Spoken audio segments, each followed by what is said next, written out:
Hola a todos, ¿cómo están? Bienvenidos una vez más a nuestro Facebook Live de Finanzas Personales. Les damos la bienvenida a todas las personas que se conectan a través de nuestra página web, finanzaspersonales.co, desde todas las ciudades a través de nuestro Facebook y nuestro Twitter a través de Periscope. Hoy tenemos un invitado muy especial y vamos a estar hablando de un tema que concierne a muchos de ustedes y es sobre cómo salir más rápido de los créditos de ICETEX. Para eso tenemos al presidente de la institución, Alejandro Venegas. Alejandro, ¿cómo estás? Paola, pues muy bien, muchas gracias, gracias por la invitación, gracias por la oportunidad pues de charlar un poco con los diferentes personas que en este momento nos acompañan. Bueno, qué bueno. Les quiero pedir a todos los que nos están viendo que nos dejen sus preguntas, que nos hagan saber de dónde nos están observando. Y bueno, vamos a empezar con lo primero. Alejandro, ¿por qué la gente sigue creyendo que el ICETEX es como un dolor de cabeza? Pues yo creo que acá hay muchas cosas, digamos, dentro de esa afirmación que tú acabas de hacer. Yo creo que en los últimos años, pues la entidad sigue siendo la entidad que más apoya para el acceso a la educación superior, pero sin lugar a dudas, muchos usuarios han tenido dificultad con el pago de sus deudas y eso hay que reconocerlo. Y parte de las estrategias que nosotros venimos implementando tienen que ver con intentar generar mejores condiciones, digamos, y hay unas que por supuesto se han logrado en la perspectiva hacia adelante, por ejemplo el proyecto de financiación contingente del ingreso creo que es en esa perspectiva hacia adelante para los nuevos usuarios.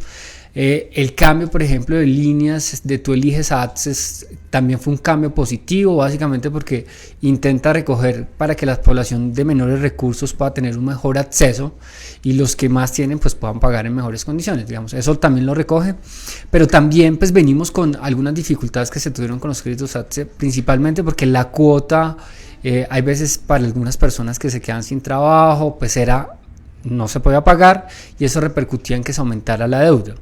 Entonces yo creo que en esa línea en particular pues también hemos acompañado como toda la proyección de la entidad para generar mejores condiciones también por ejemplo con estrategias de normalización y esas estrategias de normalización lo que buscan es precisamente pues llegar a acuerdos de pago que permitan facilitar a esos deudores que han tenido dificultades con ciertas condiciones mucho más flexibles. En esos acuerdos de pago pues se puede revisar si se modifica la cuota, se amplía el plazo, si se hace un acuerdo de pago ya sobre la parte que se tiene y en muchos casos esos acuerdos de pago se reduce el pago de interés de mora, interés de capital, que yo creo que ahí es donde hemos tenido ciertas dificultades. El tema de los intereses, por ejemplo, es un tema que tal vez es de los temas que más discusión han tenido con los jóvenes y siempre en la lógica de analizar cuáles son las mejores opciones. Yo lo he dicho, muchos me dicen que eso no es verdad, pero realmente gran parte de la ley que nosotros nos determina el funcionamiento, la ley 1002 del 2005, determina que nosotros tengamos que hacer un análisis de las tasas de crédito. Y en crédito educativo hay dos opciones, de corto y de largo plazo. Y nosotros en las dos opciones somos los menores. ¿Qué es lo que pasa? Que estos créditos en general son créditos de largo plazo. Y te pongo un ejemplo. O sea, en muchos casos se presta una cantidad de plata para que se paguen las matrículas, hay un tiempo en que la gente no paga y cuando ya se viene a pagar, pues lógicamente la deuda ha aumentado. Y eso yo creo que ha generado muchas dificultades para los jóvenes y por supuesto nos ha dificultado el diálogo con ellos. La verdad es contar a todos los oyentes que siempre hemos buscado alternativas y gran parte del trabajo que yo he venido haciendo es revisar cuáles son esas alternativas.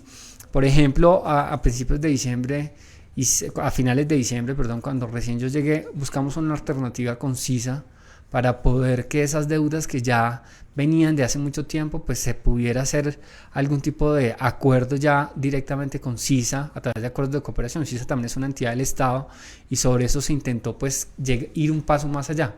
Y nosotros venimos, como te digo, trabajando en esas estrategias de normalización y proyectando la entidad hacia nuevos mecanismos de financiamiento.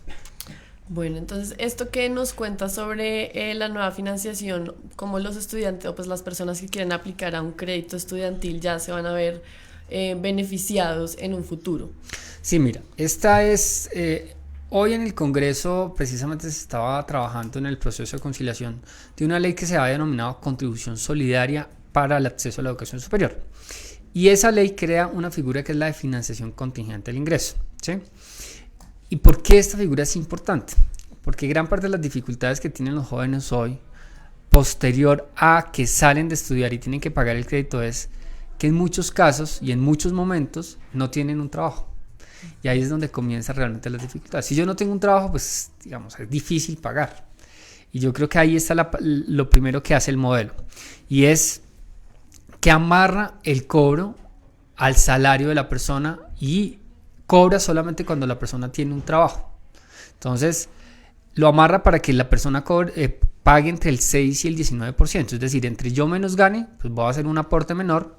Entre yo más gane, hago un mayor aporte. Y solamente pago cuando tengo un trabajo. ¿Sí? Y eso yo creo que es el primer cambio. Hoy, ¿qué sucede con el crédito educativo?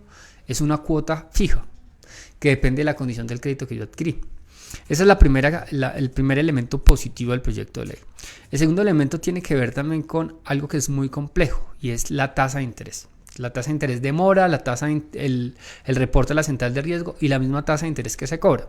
Con FCI se reduce el pago del interés de mora. No va a haber interés de mora básicamente porque yo solamente voy a hacer el aporte cuando tengo un trabajo. Si yo no tengo trabajo, pues no hago aporte y yo no tengo que reportarlo porque sencillamente verifiqué que no está trabajando.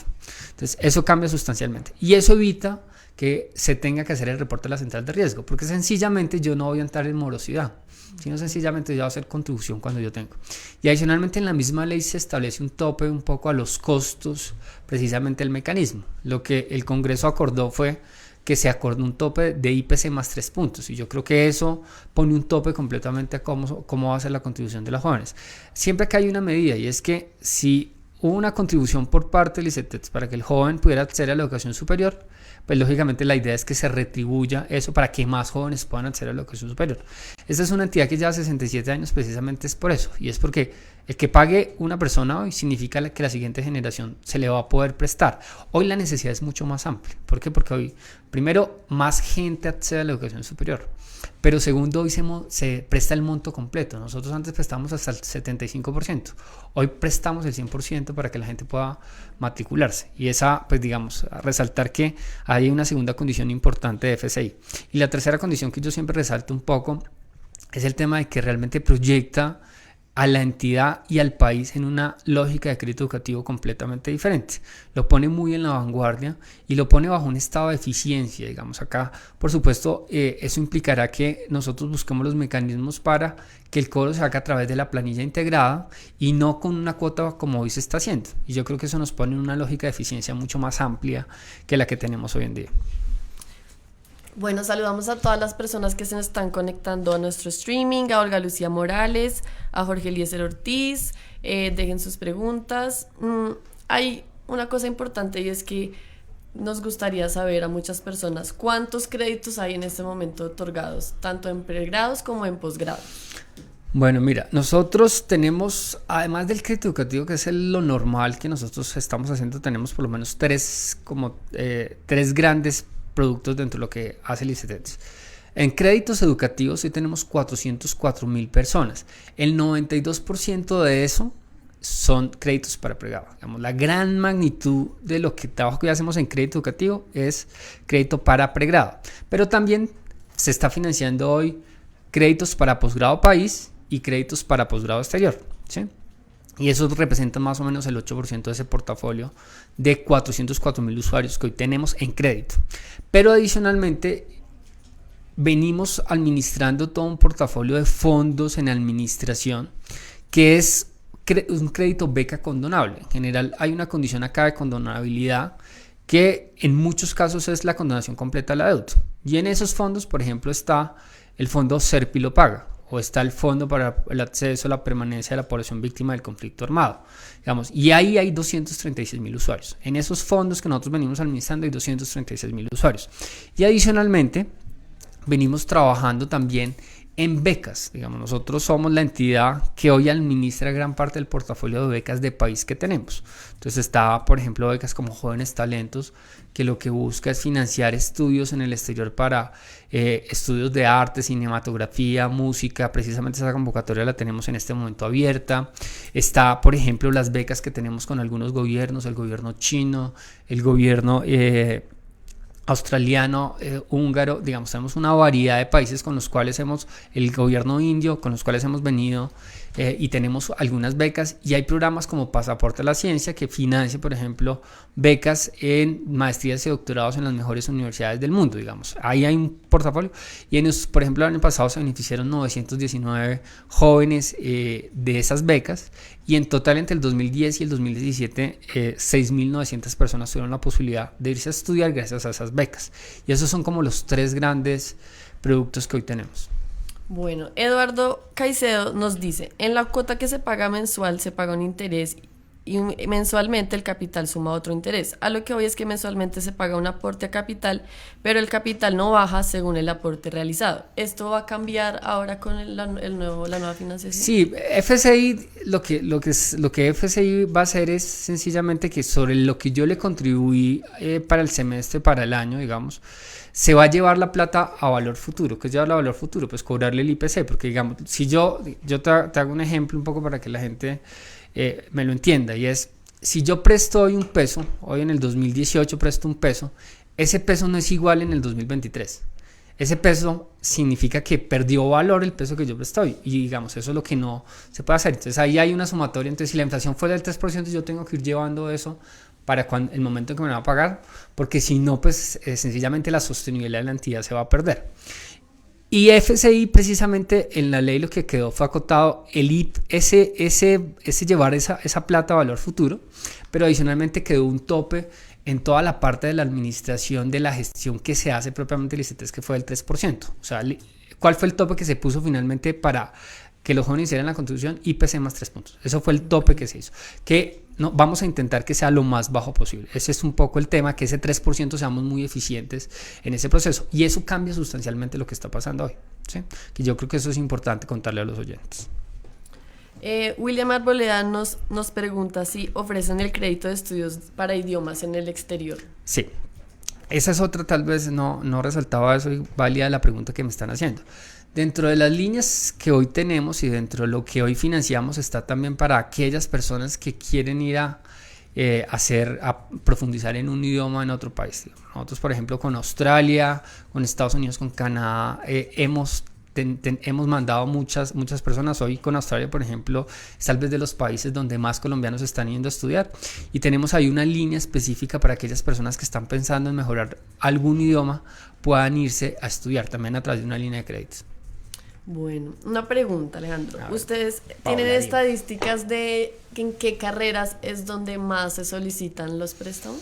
Sí, esto no cambia mucho con el tiempo. Si uno hiciera un análisis entre 2010 y lo que pasó ahorita en la última convocatoria de nuevos créditos, si no solamente hiciera un análisis de los nuevos que va colocando, en general las carreras tienen las mismas participaciones. ¿Cuáles son las carreras donde hoy más se financian, donde más se solicitan créditos? La primera es Derecho. El 12% de los jóvenes que solicitan un crédito educativo en el ICETEX están estudiando Derecho o van a estudiar Derecho. La segunda es Psicología. Esa es la segunda carrera que más o menos está en el orden del 10%. Y después vienen carreras como Administración, Medicina, Ingeniería Industrial, digamos, que comienzan ya a montarse ahí, que van entre el 8 y el 5%. Y esas son como las carreras tradicionales que siempre hemos venido financiando. Y lo que te digo, si uno mirara año a año que ha pasado, más o menos las participaciones se mantienen. Esas son las principales carreras sobre las cuales hoy estamos prestando, porque así lo solicita un joven. Claro. Juan Manuel Gil Bello nos dice, ¿cómo se tendrá en cuenta que así con el deudor es difícil pagar la cuota, ya que el salario mensual de muchos profesionales es apenas de 2 salarios mínimos? Y esto también lo podemos conectar con esos consejos que tú les puedes dar a las personas para salir más rápido de esa deuda.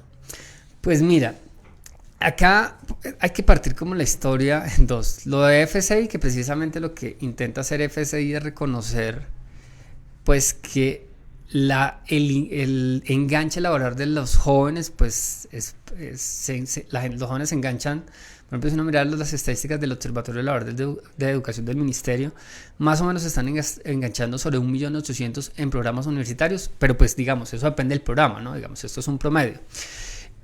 Pero lo que intenta FCI coger precisamente y reconocer es que yo pague de acuerdo al salario que tengo. Entonces, las tasas van entre el aporte va entre el 6% y el 19%. Si una persona se enganchó laboralmente después de terminar su periodo educativo, con un salario mínimo, el aporte que va a hacer es 6% sobre ese salario mínimo. ¿Qué revisamos acá para poder decir, mire, es el 6%? Básicamente que tuviera, digamos, que tuviera la posibilidad de pagar como las cosas básicas que debe pagar una persona en general, pues con el salario, y sobre eso montar una proporcionalidad de cuánto debería ser la contribución. ¿Qué es lo que pasa? Que también es importante decirse a los jóvenes. Un poco acá lo que estamos haciendo con FCI es pues prestar a la gente para que pague su matrícula o subsidio de sostenimiento en muchos casos, pero la idea es que la gente contribuya por lo menos con el aporte que se les hizo. Entonces, si yo me voy a quedar toda la vida ganando un salario mínimo, pues sencillamente lo que va a hacer es que el aporte que yo voy a hacer va a durar mucho más en el tiempo, pues, ¿sí? Si yo gano más, pues sí, mi aporte va a durar mucho menos, porque sencillamente eso que a mí me prestaron, pues lo voy a contribuir más rápido. Entonces, si yo empecé ganándome de una vez 5 salarios mínimos, pues yo sobre eso voy a hacer un aporte del 19%, que ahí está el top. Entonces, claro, yo voy a hacer la contribución más rápido a lo que me contribuyeron a mí para poder estudiar. Es decir, para las personas que empiezan ganándose 1 o 2 salarios mínimos, pueden alargarse un poco el tiempo de pagarlo, pero le pega menos duro a su bolsillo. Claro, le coge una proporcionalidad del salario que está teniendo, pero le permite pues, que los demás gastos que tiene asociados los pueda financiar. Digamos, en términos generales, como la educación es un canal de movilidad, la probabilidad de que una persona se quede toda la vida, después de ser profesional, que toda la vida se quede con un salario mínimo, pues es más reducida, ¿sí? O sea, en esta vida pasa de todo, pero la probabilidad de que una persona con educación superior gane mucho más que un salario mínimo es mucho más alta, digamos, y el modelo está pensado precisamente en eso. Mira que y está pensado en un principio fundamental del trabajo que nosotros hacemos en el ICETEX, y es que cuando la persona que ideó, que fue Gabriel Betancourt, el ICETEX y la forma, siempre pensó, yo le presto al estudiante, ¿y cuál es la garantía? Pues que la garantía es precisamente el profesional, que el profesional pague, esa es la garantía al final del tema, ¿sí?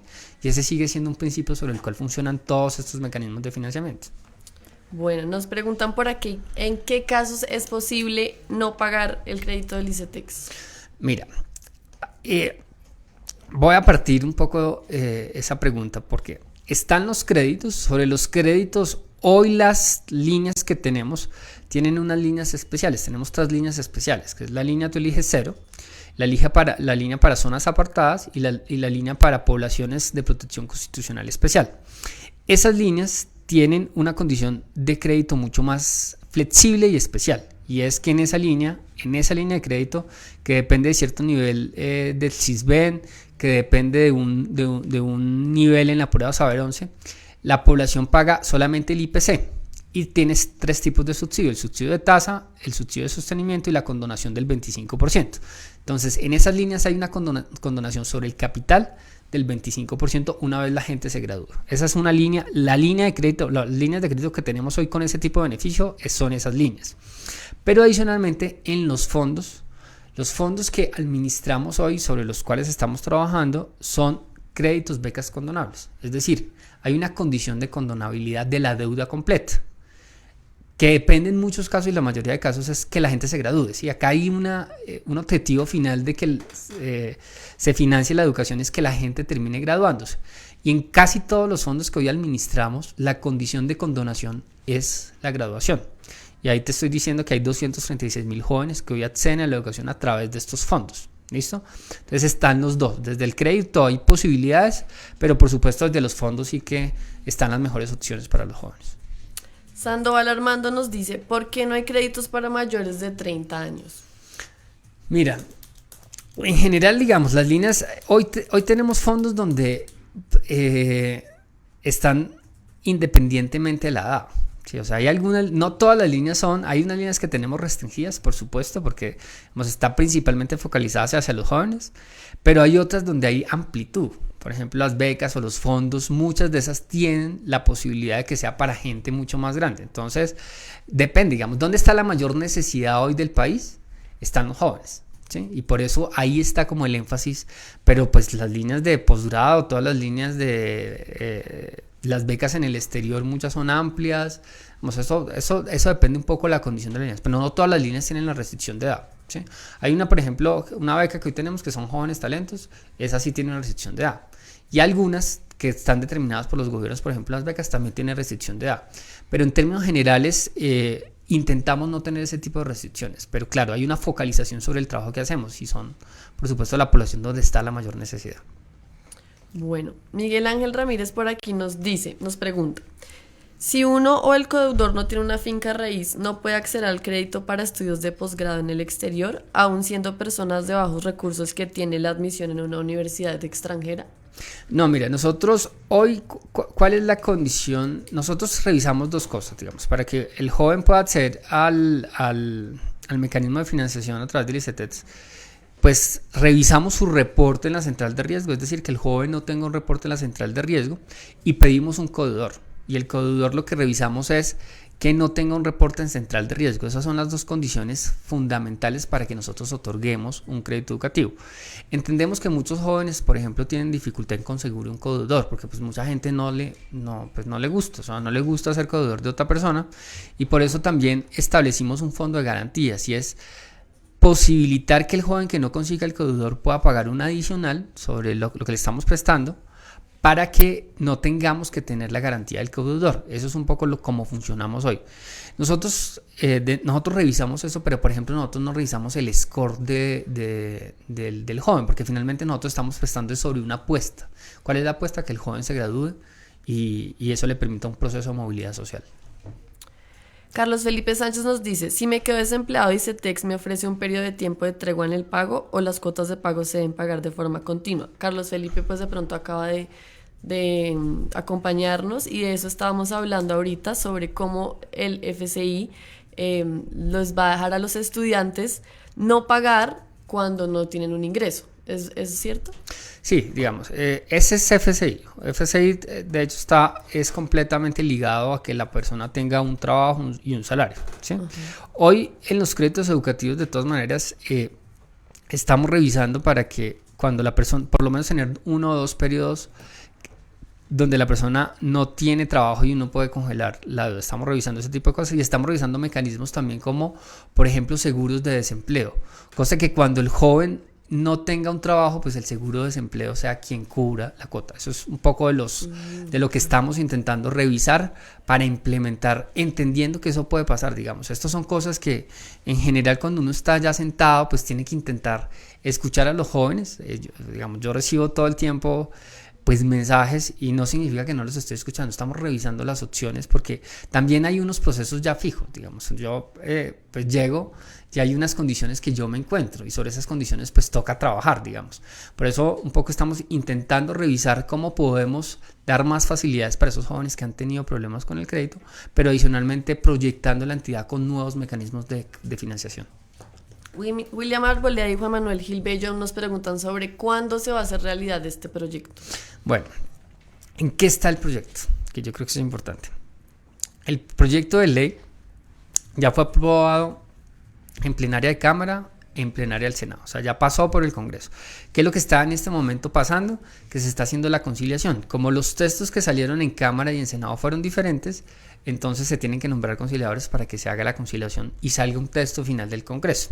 Esperamos que ese texto final del Congreso se dé en las próximas semanas. Yo creo que ya va, hoy ya sé que los congresistas están precisamente en la conciliación y esperamos que se vote ya para las próximas semanas. Una vez se vote la conciliación y se apruebe la conciliación, ya pasa a sanción presidencial que esperamos antes de terminar esta legislatura.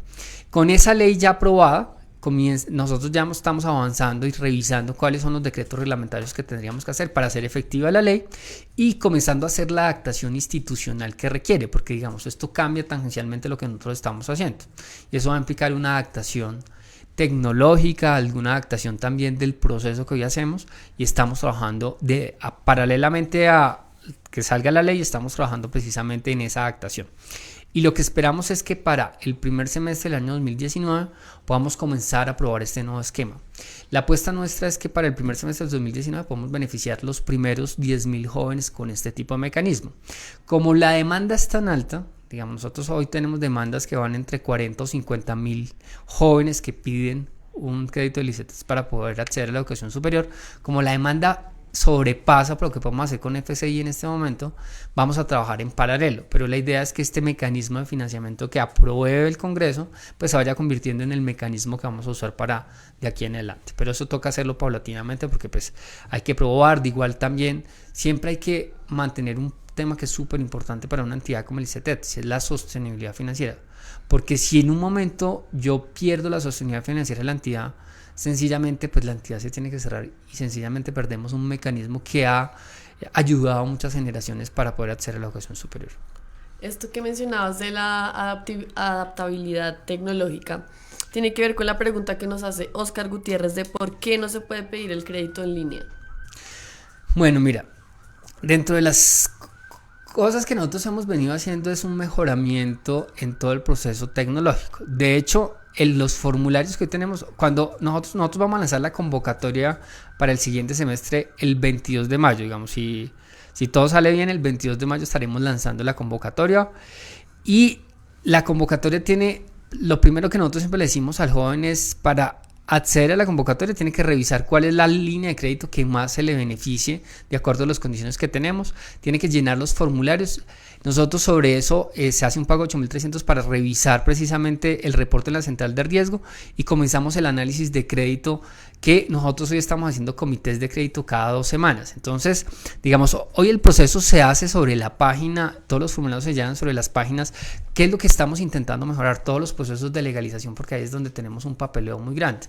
Y estamos intentando hacer mejoras precisamente, y estamos haciendo un pilotaje con 18 universidades para que todos esos procesos de legalización que implican papeles se reduzcan al máximo, cosa que el joven tenga que reduzca el proceso. Pero digamos, la aplicación como tal y la aprobación hoy se hace muy rápido, y digamos es un proceso más rápido. Ya los procesos de legalización los que tienen un trámite y unos papeles que estamos reduciendo como parte de los proyectos de innovación que tenemos.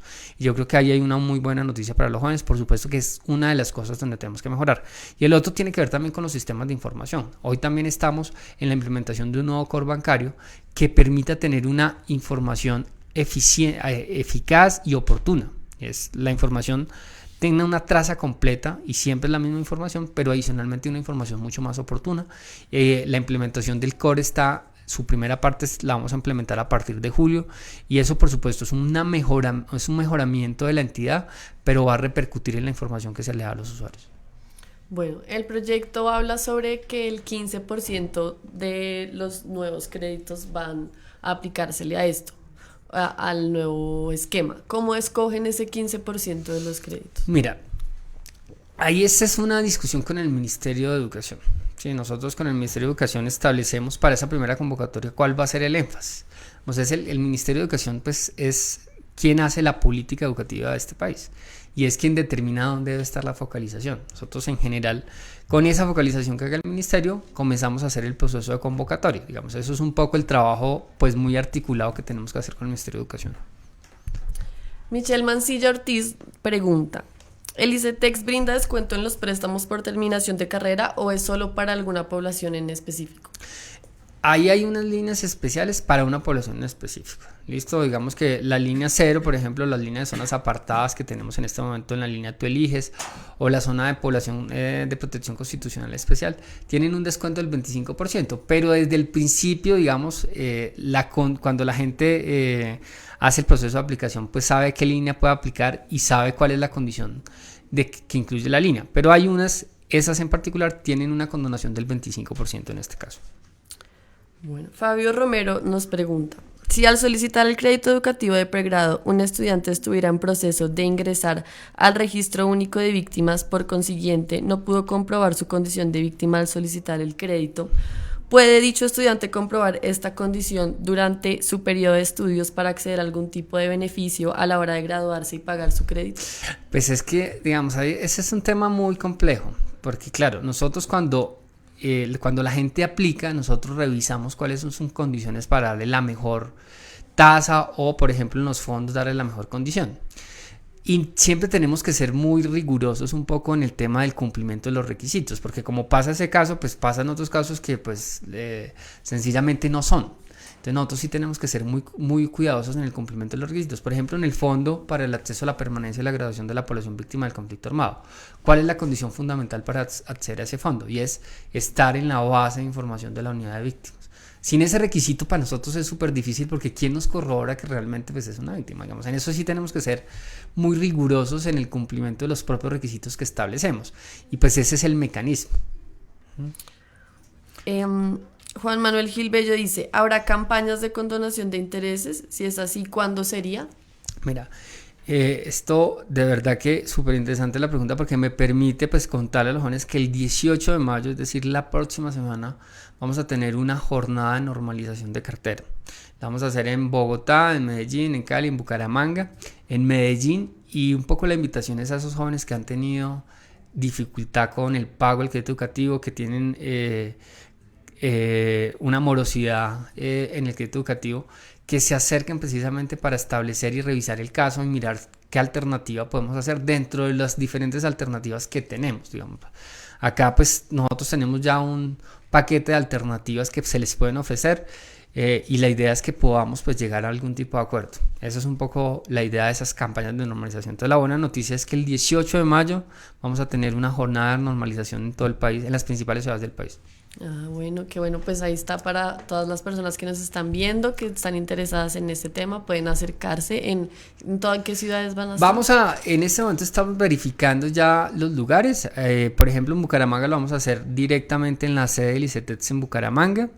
En Bogotá lo vamos a hacer en un hotel, y vamos a sacar un par de piezas en la página web. También vamos a colocar los sitios exactos. Estamos ya verificando cuál es la mejor opción para que pueda, porque digamos, va a depender también de un poco la demanda que nosotros vemos, que proyectamos para ese día, y sobre eso pues la idea es que los jóvenes se acerquen. Les vamos a estar informando exactamente los sitios en cada una de las ciudades donde van a ser las jornadas de normalización. Perfecto. Juan Manuel Gil Bello, que ha estado muy, muy pendiente y ha mandado bastante preguntas interesantes, dice, ¿es posible reducir el tiempo de reporte en centrales de riesgo para los deudores de ICETEX una vez estén al día? Pues mira, es que esta es una condición general del sistema, digamos. Nosotros siempre estamos aplicados a la condición general del sistema como ya está planteado, y es, el report depende del tipo de morosidad que se tuvo. Y en ese caso, digamos que no es que, ahí es un poco el acuerdo que se tiene con la central de riesgo general en el sistema, y sobre eso es súper complejo llegar a un acuerdo particular con una entidad. Entonces, en ese caso, pues la respuesta sería, eso ya se sale de las manos nuestras, digamos. No es una negociación que nosotros podamos implementar, porque el mismo sistema establece las reglas. Ok. Bueno, Alejandro, háblanos un poco ya de los tips que la gente debería saber para pagar más rápido su deuda, para no dejarse coger la noche. ¿Qué consejos les das? Bueno, acá hay varios consejos, comenzando desde las líneas de crédito. Yo creo que es importante establecer claramente cuál es la línea que más se adapta a las necesidades del joven. Nosotros tenemos líneas que van desde el 0, que depende pues, de algunas condiciones socioeconómicas y de calidad en la prueba Saber 11, hasta líneas que van hasta el 100%. ¿Y qué significan esas líneas? Es lo que yo pago durante el periodo de estudio y lo que yo dejo de pagar y lo que yo voy a pagar una vez me gradúe. Entonces, el primer consejo es buscar la línea que más se adapte a las necesidades que tienen los jóvenes, y también pues, depende de la condición socioeconómica. Lo segundo que yo creo que es importante para que los jóvenes que tienen la posibilidad de ir amortizando el interés durante el periodo de estudio, yo creo que es súper importante que lo hagan, porque eso hace que la deuda al final sea más baja, ¿sí? Y es que uno se concentre solamente en el capital al final. Entonces ese es un segundo consejo para esas personas que tienen posibilidades. Acá el problema es que no todos tienen la posibilidad, porque en muchos casos yo no tengo cómo pagar una cuota durante el semestre, o pagar el interés durante el semestre, y eso pues un poco lo que reconocemos es precisamente esa condición. Y segundo, por supuesto, hacer pagos extraordinarios. Eso reduce el pago que se tiene que hacer de las cuotas. Y lo otro importante acá es intentar no dejarse colgar. ¿Por qué? Porque pues después de que uno se deja colgar, pues tengo que entrar a cobrar interés de mora, hay que entrar a cobrar, ya se quitó el cobro jurídico y prejurídico que se hacía antes, eso ya se quitó, pero por ejemplo el interés de mora, eso hace que las deudas vayan acrecentándose, y creo que lo importante acá precisamente es eso.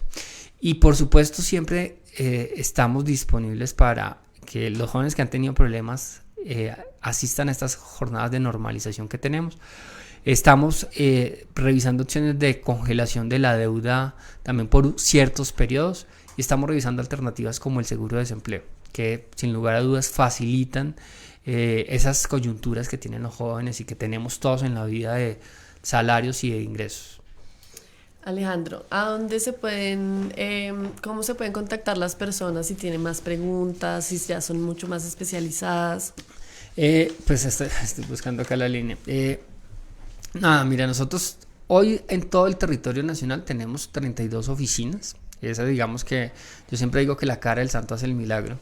Y por supuesto la invitación es a esos jóvenes a que en los lugares de Colombia donde tenemos oficinas, en los 32 lugares que tenemos hoy oficina, pues se acerquen un poco para conocer exactamente sus casos. Y lo otro, ya me van a pasar la línea telefónica que tenemos. Nosotros, digamos, hoy tenemos 10 canales para todos los jóvenes. Están pues los canales presenciales, pero también hemos establecido canales virtuales. Tenemos la línea de atención. Tenemos también Camila, que es una opción donde se le puede preguntar directamente. Entonces, hemos establecido diferentes canales de atención a los jóvenes y un poco lo que queremos precisamente es que se usen esos canales. A través de las redes también damos respuesta, a través de las redes nuestras también estamos dando respuesta.